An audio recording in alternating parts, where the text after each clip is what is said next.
ধরো হঠাৎ একদিন তোমার মেয়ের মুখে একটা ভীষণ চেনা নাম ভেসে এলো। তুমি অবাক হলে, কিছু একটা মনে পড়লো তোমার। দূরে থেকেও আমি জিতে যাব সেদিন, যখন তুমি সব কথার শেষে নিজেই বারবার ভালো আছি বলে ফেলবে, ওটাই বলে দেবে তুমি ভালো নেই।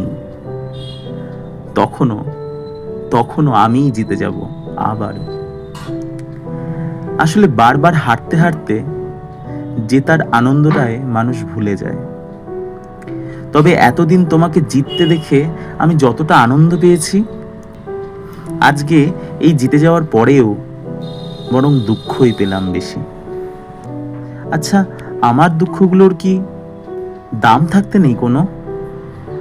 লেখায় সঙ্গীতা চক্রবর্তী, পাঠে সপ্তদীপ সাহা।